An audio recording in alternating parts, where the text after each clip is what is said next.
Good morning बच्चों। मैं doctor शिखा तिवारी, पंडित शहदेव प्रसाद त्रिवेदी महाविद्यालय रमाईपुर कानपुर से ऑनलाइन पढ़ाई में आपका स्वागत करती हूँ। मैं आज आपको बीए तृतीय वर्ष प्रथम प्रश्न पत्र के अंतर्गत द्रुत पाठ में केदारनाथ अग्रवाल जी के बारे में बताऊंगी। बच्चों, मैंने बीए तृतीय वर्ष में पिछली क्लासेस में आपको जितने भी अद्यतन काव्य के अंतर्गत कवि आते हैं, जिनको हम छायावादोत्तर कवियों के नाम से जानते हैं, ये छायावादोत्तर कवि प्रगतिवाद, प्रयोगवाद, नई कविता, अकविता आदि से संबंधित होते हैं। उनके बारे में हमने जाना, समझा, उनकी व्याख्याएं समझी। अब आज मैं उसी के आगे प्रथम प्रश्न पत्र के अंतर्गत ही दिए गए द्रुत पाठ में से केदारनाथ अग्रवाल जी के बारे में बताऊंगी और समझाऊंगी। तो बच्चों, आज आप ध्यान से सुनिएगा। केदारनाथ अग्रवाल जी का जन्म 1 अप्रैल 1911 में हुआ था। आपका जो जन्म स्थान है वो कमाशिन गांव, जनपद बांदा, जो कि उत्तर प्रदेश में है। आपने कला वर्ग से स्नातक किया था। आपकी जितनी भी प्रमुख कृतियां हैं, उन कृतियों में से नींद के बादल, युग की गंगा, लोक तथा आलोक, फूल नहीं रंग बोलते हैं, गुल मेहंदी, कहे केदार, खरी खरी आदि प्रमुख है। आपने गद्य रचनाओं में से एक रचना उपन्यास के अंतर्गत लिखी, जो कि पतिया नाम से जाना जाता है। आपने पतिया नाम का एक उपन्यास लिखा। आपको सोवियत लैंड नेहरू पुरस्कार, साहित्य अकादमी पुरस्कार, हिंदी संस्थान पुरस्कार, तुलसी पुरस्कार और मैथिली शरण गुप्त पुरस्कार से सम्मानित किया गया। आपकी मृत्यु 22 जून 2000 को हो गई थी। तो केदारनाथ जी के बारे में संक्षेप में इतना जानने के पश्चात अब हम इनके साहित्यिक योगदान की ओर आगे बढ़ते हैं। तो केदारनाथ अग्रवाल जी का जन्म 1 अप्रैल 1911 को उत्तर प्रदेश के बांदा जनपद के कमासिन गांव में हुआ था। इनके पिता का नाम हनुमान प्रसाद अग्रवाल व माता का नाम घसीटो देवी था। केदार जी के पिताजी स्वयं कवि थे और उनका एक काव्य संकलन मधुरिम के नाम से प्रकाशित हुआ था। केदारनाथ जी के पिताजी का जो काव्य संकलन था वो किस नाम से प्रकाशित हुआ था? मधुरिम नाम से काव्य संकलन प्रकाशित हुआ था। शिक्षा के क्षेत्र में केदार जी का आरंभ जीवन कमासिन के ग्रामीण माहौल में बीता और उनकी शिक्षा दीक्षा की शुरुआत भी वहीं से हुई। तदनंतर अपने चाचा मुकुंद लाल अग्रवाल के संरक्षण में उन्होंने शिक्षा ग्रहण की। क्रमशः रायबरेली, कटनी, जबलपुर, इलाहाबाद में उनकी पढ़ाई पूरी हुई। इलाहाबाद में बीए की उपाधि हासिल करने के पश्चात कानपुर से वकालत की डिग्री प्राप्त करके उन्होंने बांदा में अपनी वकालत शुरू कर दी। केदारनाथ जी की लेखनी से जिस समय काव्य सृजन होने लगा था, तब आजादी का आंदोलन चरमोत्कर्ष पर था। यह वही दौर था जिस समय सामाजिक आर्थिक परिस्थितियों ने एक नए मध्यम वर्ग को जन्म दिया था। केदारनाथ जी की काव्य यात्रा का आरंभ लगभग सन 1930 से माना जाता है। आरंभ के 5-6 वर्षों में उन्होंने जो भी कविताएं लिखी, उनमें प्रकृति प्रेम और सौंदर्य भाव निहित था। केदारनाथ अग्रवाल को प्रगतिशील कवियों की श्रेणी में बड़ी ख्याति मिली। कविता के अतिरिक्त गद्य लेखन में भी उन्होंने रुचि दर्शाई थी, परंतु वह एक कवि के रूप में ही अधिक विख्यात हुए। यानी कि केदारनाथ जी ने गद्य लेखन में भी अपना भरपूर योगदान दिया था, जिसमें उपन्यास आदि उन्होंने लिखे थे। लेकिन जितना इनको स्थान काव्य पक्ष में मिला, उतना गद्य साहित्य में नहीं मिला। इनकी प्रकाशित 2.5 दर्जन कृतियों में 23 कविता संग्रह, 1 अनुदित कविताओं का संकलन, 3 निबंध संग्रह, 1 उपन्यास, 1 यात्रा वृत्तांत, 1 साक्षात्कार संकलन और पत्र संकलन भी शामिल है। इनका पहला काव्य संग्रह युग की गंगा आजादी से पहले मार्च 1917 में प्रकाशित हुआ था। इन्हें सोवियत लैंड नेहरू पुरस्कार, साहित्य अकादमी पुरस्कार, हिंदी संस्थान पुरस्कार, तुलसी पुरस्कार आदि से सम्मानित किया गया था। केदारनाथ जी को जब हम प्रगतिवादी आंदोलन के साथ जुड़े देखते हैं तो हम यही मानते हैं कि वो प्रगतिशील धारा के कवि हैं, किंतु 70 वर्ष के उनके विराट काव्य सृजन को परखने पर यह तथ्य उजागर होता है कि उनका काव्य संसार काफी व्यापक है। केदारनाथ जी की मृत्यु 22 जून 2000 को हुई थी। अपने समस्त जीवन में से वे साहित्य और प्रकृति से जुड़े रहे तथा उन्होंने अपनी एक अमिट छाप साहित्य पर छोड़ी। केदारनाथ जी प्रकृति सौंदर्य के विराट एवं विशिष्ट उपासक हैं। केदारनाथ अग्रवाल एक प्रगतिवादी कवि हैं, किंतु जीवंत प्रकृति चित्रण के लिए वह अधिक प्रख्यात रहे हैं। प्रकृति के रमणीय भावना से परिपूर्ण चित्रों की प्रस्तुति में केदारनाथ जी बेजोड़ कवि माने जाते हैं। केदारनाथ जी ने प्रारंभिक कविताओं में प्रकृति का सलोना, सुहाना और सुकुमार रूप का वर्णन किया है। उन्होंने प्रकृति के साथ सहज भावनात्मक अनुभूतियों को जोड़कर जितनी भी कविताएं लिखी हैं, उनमें अधिकांश कविताएं पाठकों में भावानुभूति पैदा करने में सक्षम है। एक कविता की कुछ पंक्तियां आप देखिए।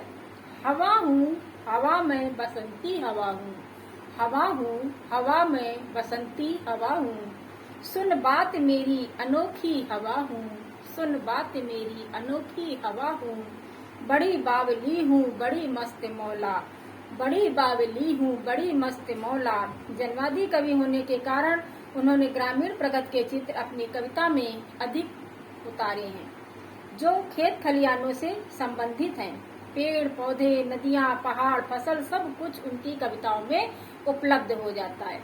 प्रकृति के बाद यदि हम केदारनाथ जी को आगे बढ़ते हुए देखते हैं तो हम पाते हैं कि वो शोषण का भी विरोध करने वाले कवि हैं, जिन्होंने पूंजीपतियों की हृदयहीनता एवं क्रूरता को खुलकर निंदा की है। वे नई कविता को लघु मानव की कविता कहते हैं। लघु मानव लघु परिवेश में रहता है तथा अपने जीवन निर्वाह को लेकर अत्यधिक चिंतित है, क्योंकि वह साधारण मानव शोषित वर्ग का है। उसका निरंतरता से शोषण होता चला आ रहा है। कवि यहाँ शोषक वर्ग को जनता का मांस नोचने वाले गिद्ध कहते हैं। देश की वर्तमान दशा का चित्रण करते हुए वे करोड़ों बेरोजगारों की बात करते हैं। भूखे नंगे लोगों का चित्रण करते हुए वे कह उठते हैं, जब बाप मरा तब क्या पाया, भूखे किसान के बेटे ने घर का मलबा टूटी खटिया। अर्थात जब किसी इंसान की मृत्यु हो जाती है तो उसके बच्चे का भरण पोषण कैसे होगा। वहाँ पर इंसानियत इतनी खत्म हो जाती है कि व्यक्ति सहयोग के लिए आगे नहीं बढ़ता है, बल्कि उसे अपनी पुरानी फटी और टूटी फूटी जिंदगी में ही गुजर बसर करना पड़ता है, जिसका खुल करके विरोध केदारनाथ अग्रवाल जी ने किया है। इसके साथ ही केदारनाथ अग्रवाल जी प्रगतिवादी काव्य धारा के प्रमुख कवि तो माने ही जाते हैं। इनका काव्य प्रकृति प्रेम, सौंदर्य, श्रमिक वर्ग के प्रति संवेदना, जनवादी चेतना, व्यंग्य आदि पर केंद्रित रहा है। केदारनाथ अग्रवाल प्रगतिवादी विचारधारा के कवियों में प्रमुख स्थान रखते हैं। इन्हें नई कविता सृजन की प्रेरणा अपनी स्कूली स्तर के गुरु से प्राप्त हुई थी। कवि केदारनाथ जी प्रगतिवादी की भूमिकाओं से ऊपर उठकर जीवन के सहज स्वाभाविक स्वरूप को अपनी कविता का विषय बनाते हैं। केदारनाथ जी के कृतित्व का विवेचन हम इस प्रकार कर सकते हैं। नींद के बादल, ये कृति केदारनाथ जी की सर्वप्रथम रची हुई रचना है। युग की गंगा, यह कृति केदारनाथ अग्रवाल जी द्वारा सन 1947 में प्रकाशित की गई थी। लोक और आलोक, इस कृति में केदारनाथ अग्रवाल ने अपनी प्रगतिशील रचनाओं का संग्रह किया है।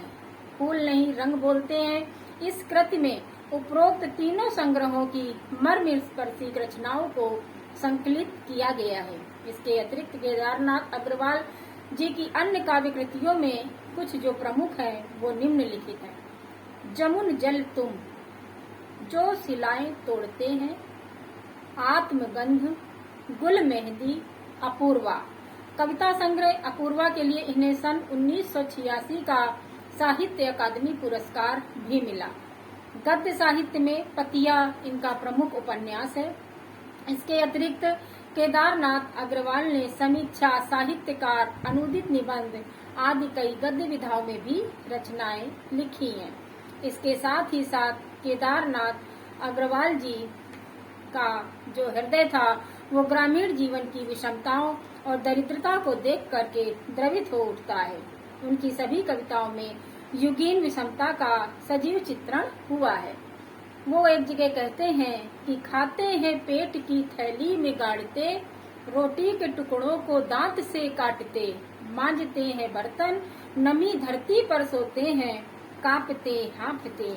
इस प्रकार केदारनाथ जी ने स्वस्थ नवीन समाज के निर्माण के पक्षधर थे तथा प्रगतिशील होने के कारण वे मजदूर ग्रामीण वर्ग के लोगों के प्रति गहरी संवेदनशीलता रखते हैं, जिसके फलस्वरूप उनके काव्य में सामाजिक विसंगतियों का करारा व्यंग्य भी देखने को मिलता है। केदारनाथ अग्रवाल जी की कविताओं में शांति स्थापना का स्वर साफ साफ सुनाई पड़ता है। केदारनाथ जी का व्यक्तित्व के विकृत मनोभावों का निरूपण नहीं करते थे, बल्कि उन्हें दूर करने की सलाह देते हैं। वे समाज में मैत्रीपूर्ण संबंध स्थापित करना चाहते हैं तथा समाज में फैली अराजकता व अस्थिरता को शांति में बदलना चाहते हैं। इसीलिए वे अपनी रचनाओं में ये शांति दूत के रूप में कार्य करते हैं। इसके साथ ही केदारनाथ अग्रवाल जी जनवादी तथा अपने काल के यथार्थवादी कवि के रूप में जाने पहचाने जाते हैं। वे नई कविता को लघुमानव की कविता कहते हैं। इनका काव्य इनकी सजीव अनुभूतियों का ही प्रतिदर्प है, जिसमें तत्कालीन समाज का यथार्थ चित्रण, प्रगति चित्रण, सामाजिक विसंगतियों पर व्यंग्य, भाषा, शिल्प, छंद, विधान, लय, प्रतीक, विधान आदि का समावेश हुआ है।